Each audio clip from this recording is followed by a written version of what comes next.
Welcome to Pod Appétit Gourmet Takes, the podcast with hot takes on food media. We interview popular chefs and food personalities, sample all kinds of food media, and try cooking challenges in our own kitchens. Let's dig in. Hey, it's Justine.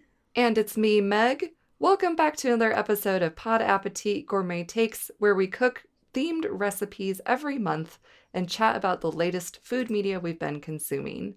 In this episode, we are both kicking off and wrapping up May. Yeah. Our May cooking themes include Asian Pacific American Heritage Month, National Salsa Month, Star Wars Day on May the 4th, aka May the 4th be with you, Cinco de Mayo, May 5th, obviously, Memorial Day, which is May 29th, and finally, Seasonal Produce Roulette, in which a random produce is chosen to go with the month of May. So I guess I will start us off. And so much to choose from. I know. To celebrate May the 4th, Star Wars Day. If you listen to our last episode, we were talking about our May themes, and I was like, oh, what about Star Wars Day? And what about those blue macarons that Baby Yoda eats? So in that moment was when I had the idea for what I wanted to make. So yeah, I made blue macarons, sometimes also called Mandalorian macarons, because these were seen in season 2, episode 4 of the Star Wars series, The Mandalorian.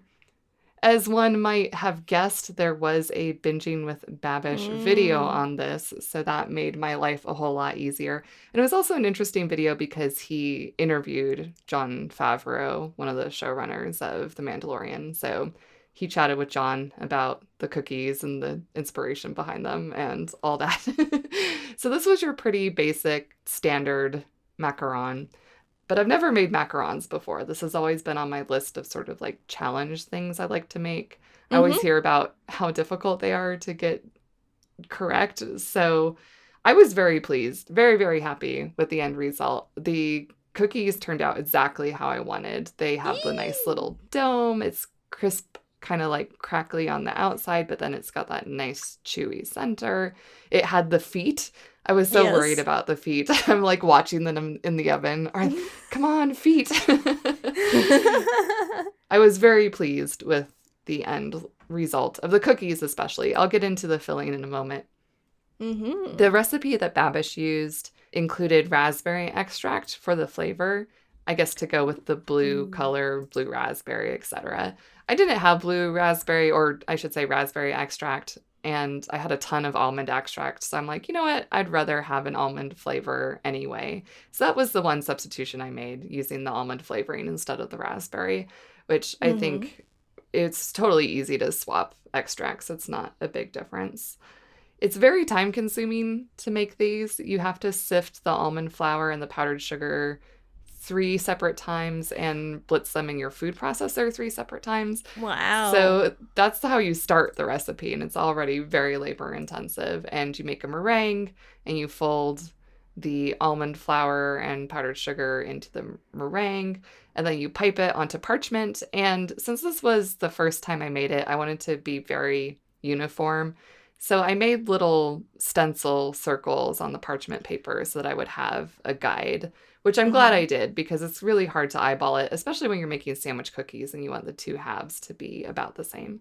So overall, very pleased. I really liked the flavor. The texture was exactly what I wanted, with that nice, wonderful chewiness. I would say, though, that even though the end result was a success, I didn't particularly like the recipe or the methodology of the recipe itself, because it was really lacking on some details. It didn't tell you how big the cookie should be. It just said, put dollops on the parchment. And I was like, how big should these dollops be? It didn't say how far apart they should be placed on the sheet. It didn't say whether to let the cookies cool on the baking sheet or to let them cool a little bit and then transfer them to a wire rack, which is something that you do with a lot of different cookies. Which makes a difference. It makes a huge difference, yeah. So I actually had to consult 2 other macaron recipes. So I don't know if I liked this recipe overall because it was lacking a lot of detail. But, you know, I can't argue with the end result. And then the filling was a French buttercream. And this wasn't as successful for me. The French buttercream, it has a bunch of egg yolks, a bunch of butter, And for me, the buttercream split. And that's my fault. That's on me. Like, that's something that you can prevent. That's something that you can be aware of. I think maybe, so you add this hot sugar and water mixture to the eggs, and then to that you add the butter. And I think that I should have let the eggs cool a little bit more before I added the butter. I think that's where I went wrong. I think that's why it split. But so that's on me. But what I think is kind of the recipe's fault is that it makes so much buttercream. So much. Like, it calls for 2 sticks of butter and 5 egg yolks. And I felt like it was a huge waste because I made the recipe in the quantities described and used less than half in the macarons. Wow. Because you just need a very tiny dollop in the macarons because you don't want it coming out the sides. So I do feel like the filling could have been better. One of the other macaron recipes that I referenced was Martha Stewart's rose and raspberry macaron. So I think I might make that the next time I make macarons because the instructions were clearer and the filling was just raspberry jam. So it's already such a labor-intensive cookie that I'm like, well, if I can just blorp some jam into the middle of the cookies and not have to make a fancy buttercream, I feel like that's a good solution. But yeah, so those were my Mandalorian macarons. I can't believe.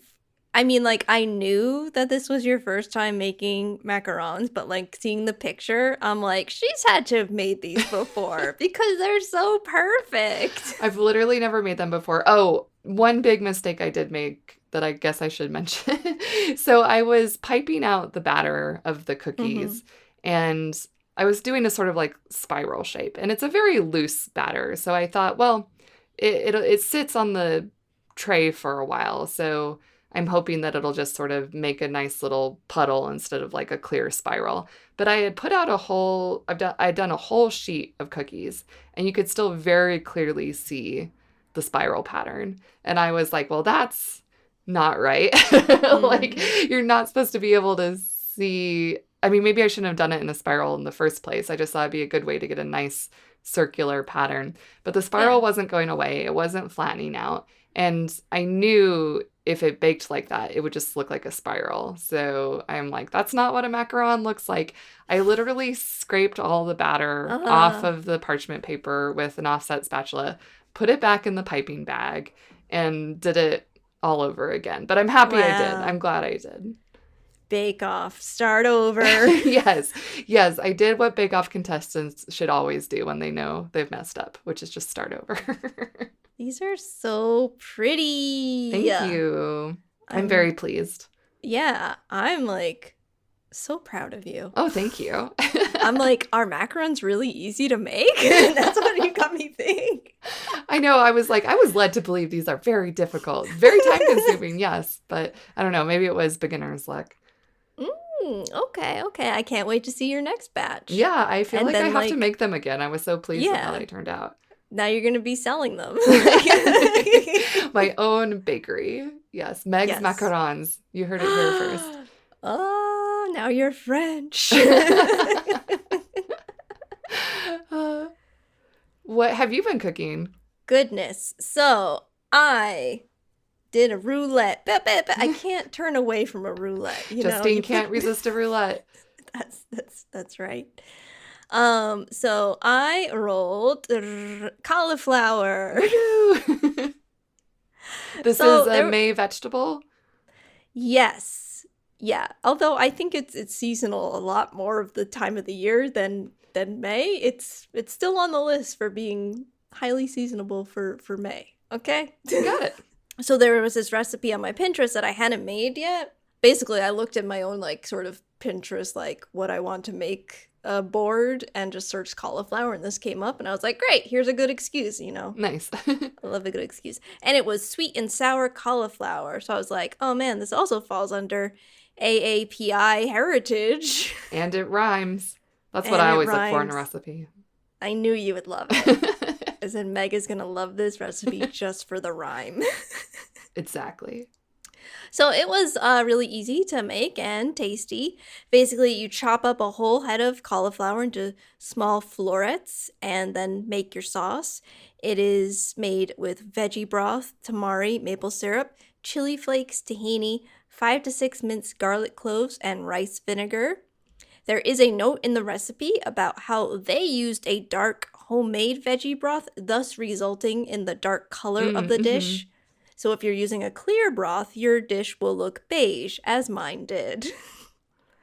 It's one of those doesn't look good but tastes good sort of thing. I was wondering, this was the question I had looking at your photos before we started chatting. I was like, Justine's looks different. I wonder why. And now I know. But I'm so glad, like, it's written in the recipe that, like, hey, there will be a color difference based off of what veggie broth you use. Good recipe writing. Yes. So first you steam the cauliflower with some oil and water, pan on, lid on for a few minutes till it gets tender. Then you add in half the sauce and cook that, stirring, until all the sauce is absorbed. This is the longest part of the dish. And then you take the other half of the sauce in its bowl and add corn flour to it, the thickening agent. And then throw that into the pan, and then it immediately starts to thicken up. And basically, bam, the dish is done. Serve over rice. Bam. Bam. Like Emerald.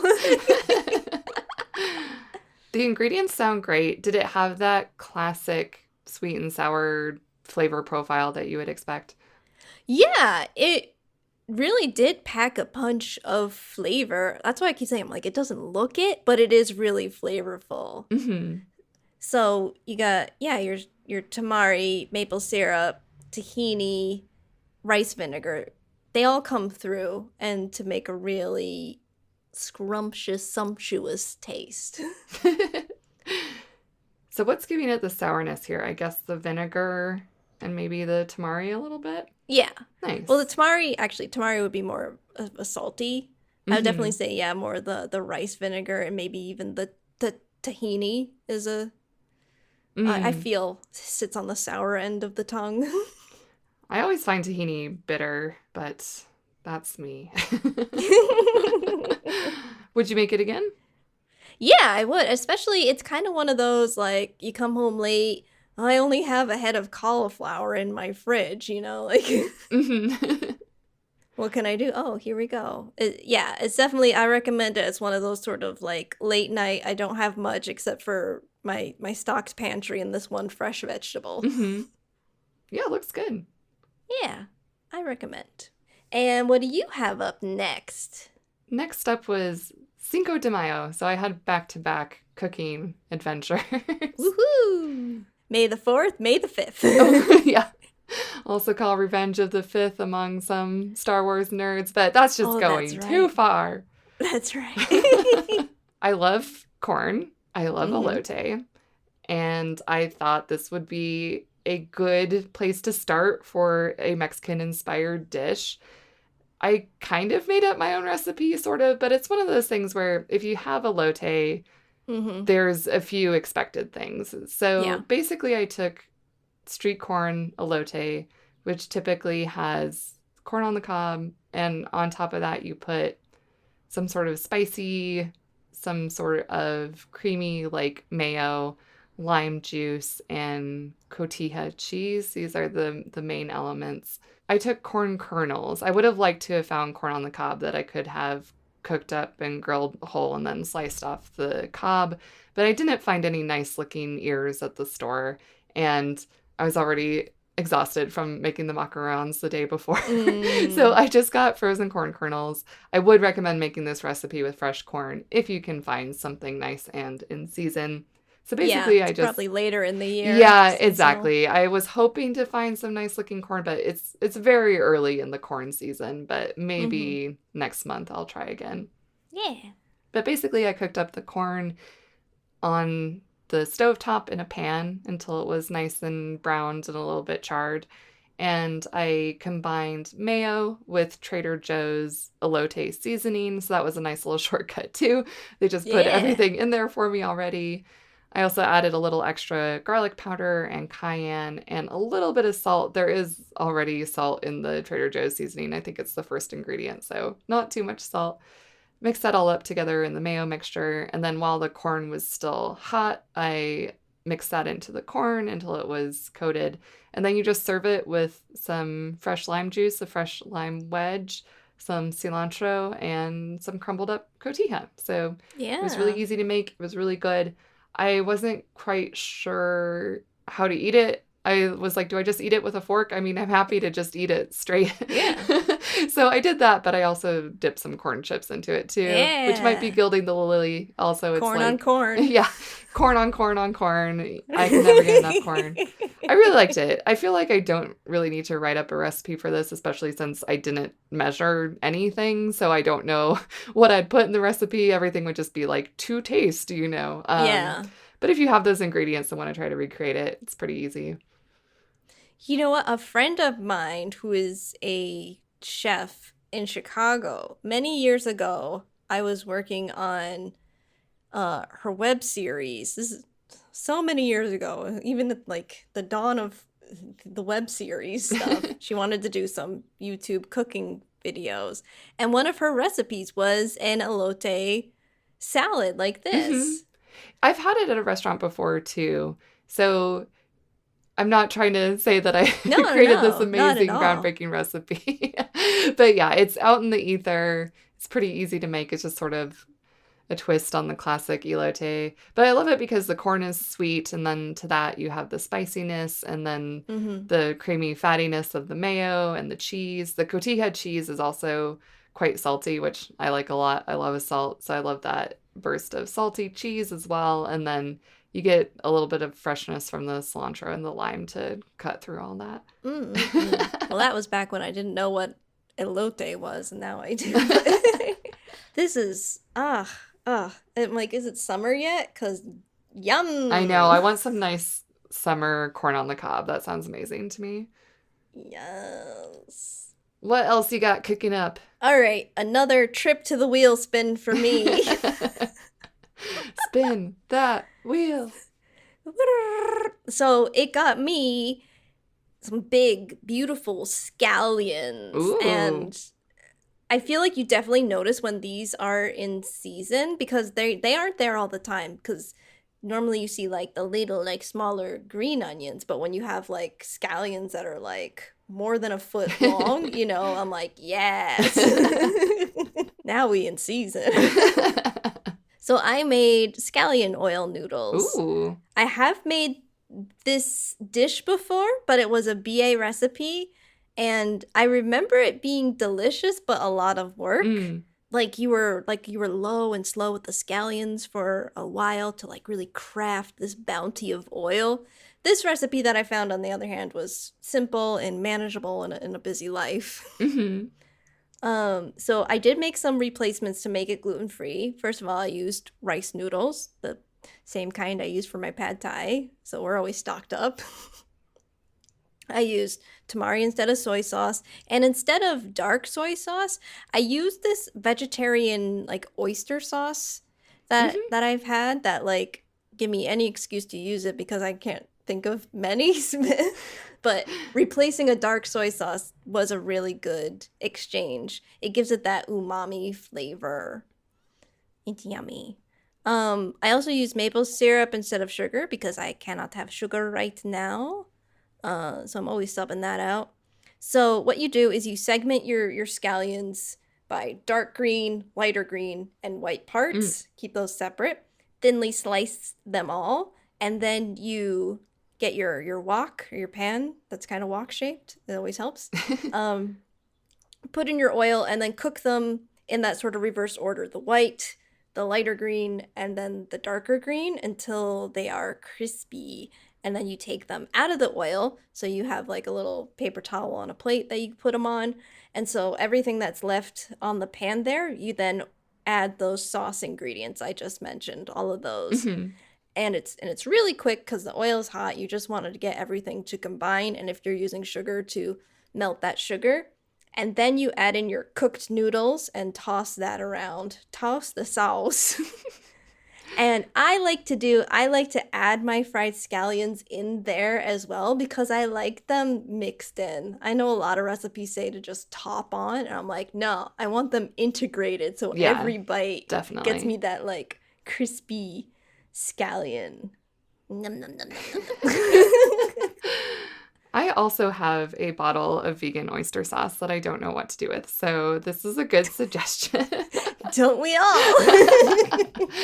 Similar to your last recipe, I'm noticing some color differences. Do you think it's because of the different noodles you used, or because you subbed out the dark soy sauce? I think this color difference is because it's kind of really hard to tell with these kind of recipes, like how, like if you're using different noodles, which I am, like I kind of use like half the package instead of like that specific sort of amount that is listed in the recipes. Also, yeah, with the sauces, it's a little different. You can always add in more after you put the noodles in if you want to like add more sauce. It's to your taste. And when I tasted it, I noticed it was lighter, but I was like, I'm still getting the oil from it. So I liked it light like that, you know? So I chose not to like go heavier with any more sauce. Totally.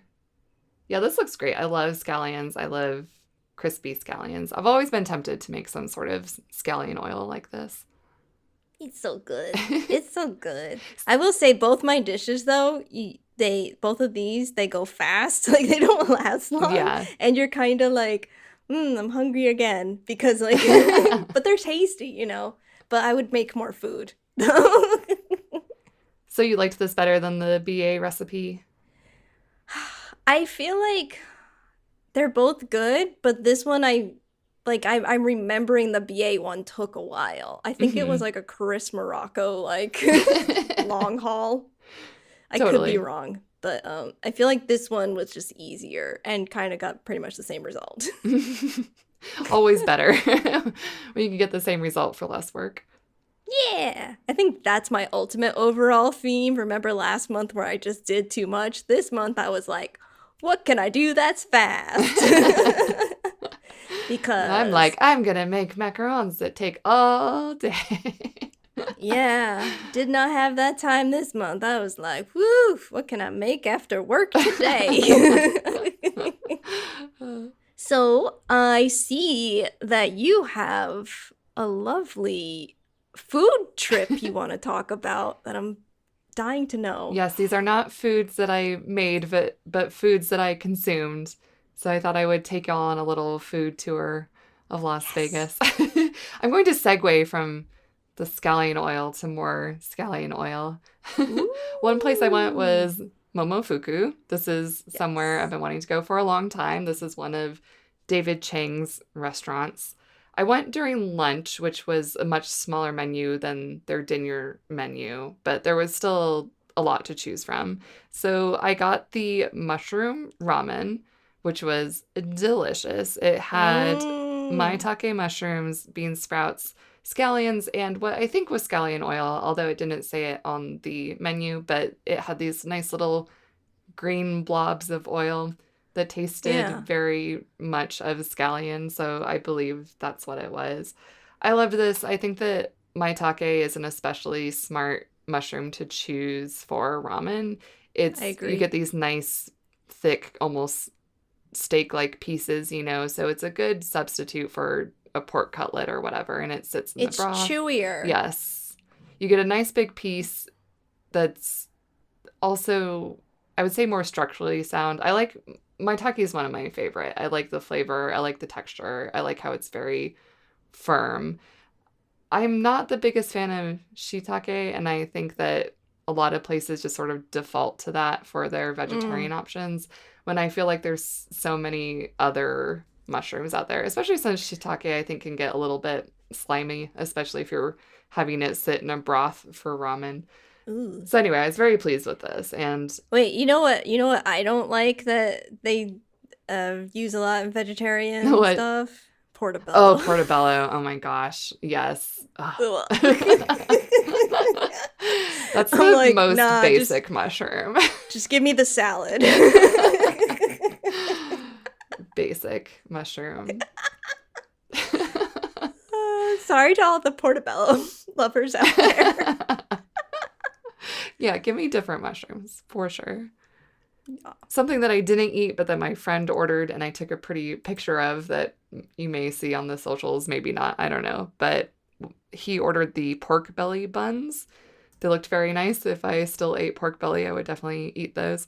And we also got shishito peppers, which I love. So those were like blistered, I'm assuming, over a grill or maybe in a hot pan. And it was served with smoked salt and a little squeeze of lime. Love shishito peppers. They're not spicy. They just have that nice mild pepper flavor. And especially blistered, you get a little bit of charring on the outside. Very delicious. Wait, can I go back to this pork belly that looks friggin' huge? Yes. How do you eat this? Well, they're 2 buns. So they've got the fluffy bun. I think that the picture might be a little deceiving because they weren't like Spirited Away size pork buns. They were like, you could easily hold it in your hand like a taco. Oh, okay. Yeah, it was like, hard shell white people taco size. It was very manageable. Okay. Yeah, this picture, I'm like, that looks giant. Right? No, it was quite manageable. But my favorite place that we went was a Japanese restaurant called Kaiseki Yuzu. Kaiseki describes a way of serving Japanese cuisine. So it's a traditional multi-course meal with a series of very small, intricately put together dishes. It's basically a prix-fixe menu like you would see at other restaurants, but in Japan it's called kaiseki. And this chef Kaoru Azeuchi, he is a James Beard nominee this year. We'll see if he wins or not, but he's been nominated for Best Chef. And the type of Japanese food he makes is called washoku, which is just like simple traditional Japanese dishes. And this was also a sushi place. So if people didn't want to have the kaiseki multi-course meal, you could also just go and order sushi at the sushi counter. Mm-hmm. If you haven't had traditional Japanese food before, which it is a bit hard to find in the States, but Japanese flavors are very subtle. It's very subtle, mild flavors that are put together in a harmonious way. And I think it's very difficult to pull off because you can go too subtle for sure. It's just like I see how nice the ingredients are and how nicely it's put together, but sometimes the subtlety is just like, well, I could go for a little bit more flavor. So I really enjoyed this. I felt it was very close to things I had eaten in Japan. I do think it went maybe a little too subtle sometimes. And also the fish that it had was fish that I would say you could find at every sushi restaurant. Your salmon, your tuna, your snapper. These are fish that I feel like you can find everywhere. So I was kind of hoping for maybe a bit more unique fishes, but everything was prepared very beautifully. It was nice. If you're looking for a fancy restaurant off the strip, it's in the Chinatown area of Vegas. I would definitely recommend it. So it was good. There is a little tiny squid. Yes, so this is called a firefly squid. It's very small. It's about the size of your thumb, I would say.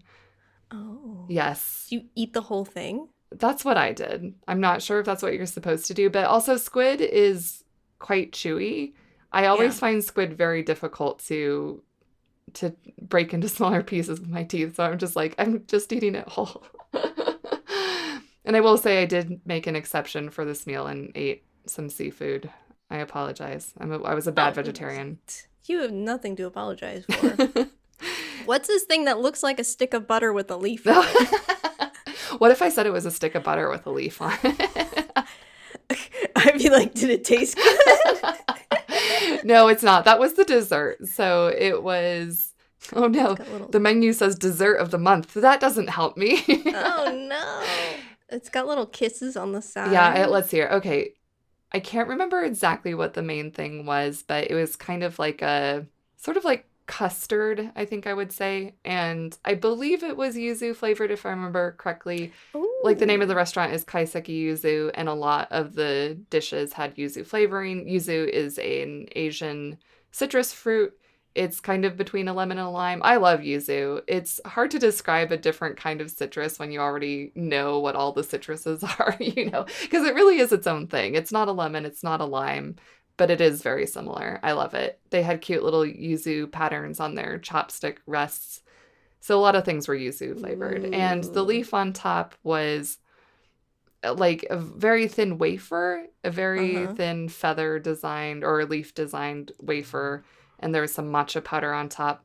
Very tiny meringue kisses and little sakura shaped and flavored jellies on the side as well. Yes. Very delicate, very tasty. I would totally, like, this food is art. I would totally enjoy it also, and then just be like, F it, I'm just going to be inflamed for the rest of the week, but it was worth it. Like, So I went with some friends, and like a lot of prefix menus, you sometimes leave feeling hungry because it's a lot of small dishes spaced very far apart. So you kind of get time to get hungry again, you know, and especially these nice light fishes that aren't very filling anyway. Right. And the whole time I was thinking, man, this is amazing. I love it. I can't wait to go get a burger, an Impossible Burger somewhere after. But none of my friends wanted to. We finished eating and everyone was like, oh, I'm so full. And I was like, are you kidding me?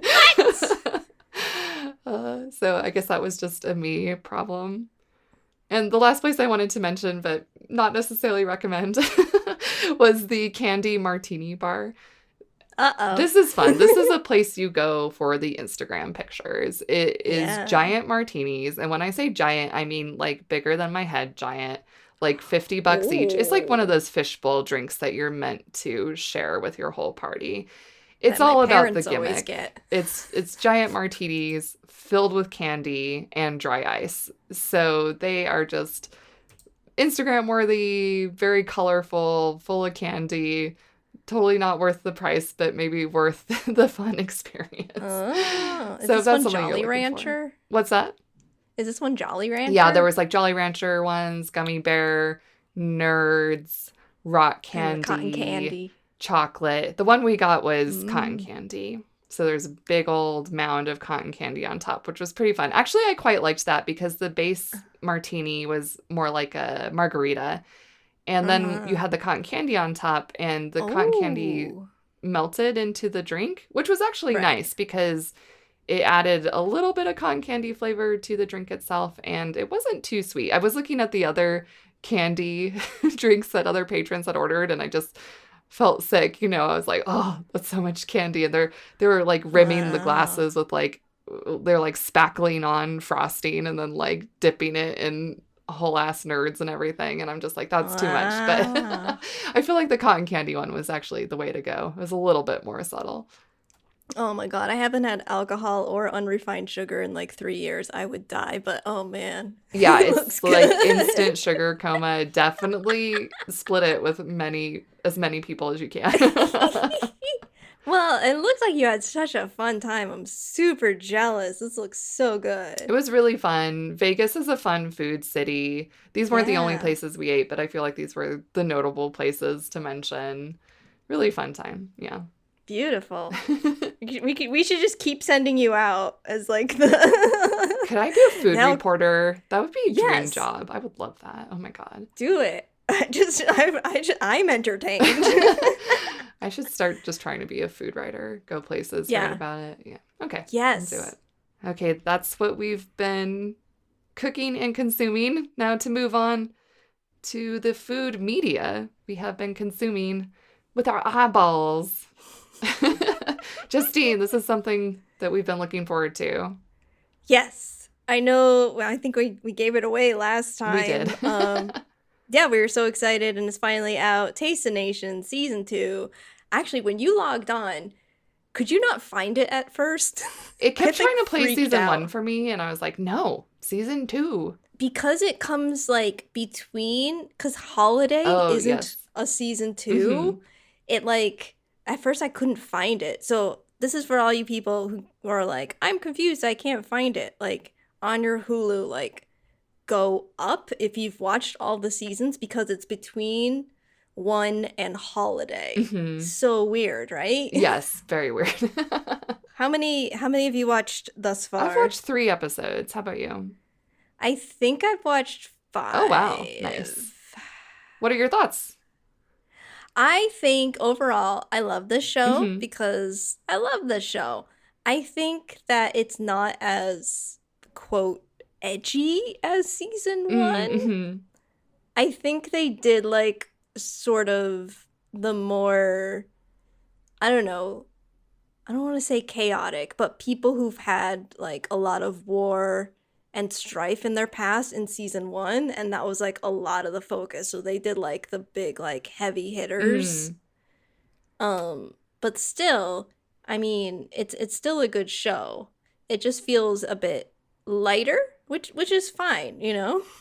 I'm actually really enjoying this season. I'll have to save my final verdict since I've only Yeah. watched the first 3, but I'm really liking it. I understand what you're saying. You know, they used up a lot of the good material in the first season, and that makes sense. You know, they wanted to start with the big hits to get another season, which they did. Although I will say I really liked the thematic cohesiveness of the first episode. So the first episode is about Puerto Rico, and the title is Ketchup or No Ketchup, and it's just a metaphor for America or no America. You know, it's like, do they want to be independent from America? Do they want to be a colony as they are now? Do they want to be incorporated as a state? So I liked the tie-in with the food and with the politics. I felt like that was one of the more strong thematic tie-ins. Probably season one was a bit of a stretch with kids in cages. Yeah. So I liked the first episode, the theme of that one. I liked 2 and 3 as well. I always loved the photography, the cinematography, the beautiful B-roll of wherever they happen to be. I also think that I'm enjoying this season more because I don't have to take exhaustive notes on it. So we covered season 1 of Taste the Nation in an earlier season of our own podcast. So if you're interested in that, please do go back and listen. And we all loved the first season. But, you know, there's preparation in making a podcast, and I watched and rewatched those episodes and took notes and looked up stuff and tried to be somewhat informed about the political stuff they were talking about. But this time I'm like, I just get to sit back and enjoy watching it. So I quite enjoyed that. I do think that I am going to stop here at 3 for a little while. It's one of those shows that I really enjoy, but that I don't think is particularly bingeable, in my opinion. Maybe you feel differently since the show's only been out for 1 day and you've watched 5 episodes already. Half the season. Yeah. But one reason why I don't find it bingeable is that, I mean, it's very formulaic.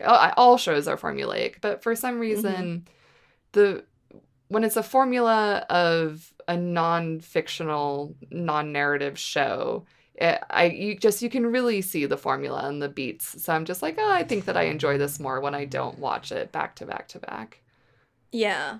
But I think well, first of all, we watch it because it's kind of like that's what we do, you know, lunchtime and like sort of dinner time. It's just like, you know, put on a show to watch, and then, you know, it just auto plays and, you know, we get cozy. Totally. But also, you know, I don't know, did you look ahead and see all the different places, locations that they're doing? No, I did not look ahead. See, I look ahead and I'm like, ooh, I'm excited for that. And I'm excited for this, you know? I feel like if I were very excited about, let's say, episode 10, I think I would just feel anxious waiting to get to that episode. So I prefer not to know. I prefer to be surprised going in. Gotcha. Yeah, but speaking to 1, 2, and 3, I did really like 3. I think that one was like sort of the most surprising, or a lot to learn about the Appalachian folks. Because they're basically eating how I eat, which I feel a lot of like eating what's around you, pickling, like preserving. Beans. I love a bean. Beans. It's a good old bean episode. What's not to love? I really enjoyed episode 3 a lot. I feel like Appalachia is an interesting region of the States that doesn't get a lot of coverage outside of that region. It's not a place that I know a lot about and that I would be interested to know more about. So I also enjoyed that episode quite a lot. Yeah. I am looking forward to There is another episode coming up in this season that takes place in Massachusetts, like there was in season one, which is where I grew up. So I'm always excited to learn about things that I didn't even know about existed in my own neck of the woods. Yeah, totally. And something that I like about this season, which was also one thing we really enjoyed about the first season, is that Padma interviews women, a bunch of women, not exclusively women, but it's very clear that they have purposefully and intentionally included women's stories in this show. Man, it's I feel like you said that and I'm like, oh gosh, I didn't even notice, because we have been, you know, with this iteration of the podcast sort of generally watching what we want to watch, which for me is a lot of women-centric media. So this is just my everyday. Yeah. Here's where we put the Saoirse Ronan Little Women gif. Women. Yep. Oh yeah, I love this show. I just, yes, give me it every year, Padma. Like, keep going. I'm excited to watch the rest of this season. Maybe we'll talk about it some more when we're all done. Yeah, most likely, you know. Okay, that's going to do it for this episode and for our themed food for the month of May. But don't worry, we have another episode coming your way soon. On our next episode, we will be interviewing cookbook author and winner of Severe's Best Culinary Travel blog, Phil Shen. We'll be talking about his cookbook called Food Truck Road Trip, a Cookbook. If you want to check out Phil in advance of our interview, you can go to behindthefoodcarts.com. And as always, we love hearing from you online. So if you want to interact with us on social media, please do so. We always love to hear from you. Also, we recommend that you subscribe to our Substack newsletter by going to podappetit.substack.com. Or if you like to listen to your podcasts on YouTube, we're also on YouTube. Check us out at pod_appetit on YouTube. You can find all of our episodes there. And we'll talk to you again soon. Yay! Bye! Bye! Thanks for listening to Pod Appétit Gourmet Takes. Go to podappetitpodcast.com for all our episodes and links to everywhere you can find us online. Also, be sure to subscribe to Pod Appétit Gourmet Takes on your favorite podcatcher.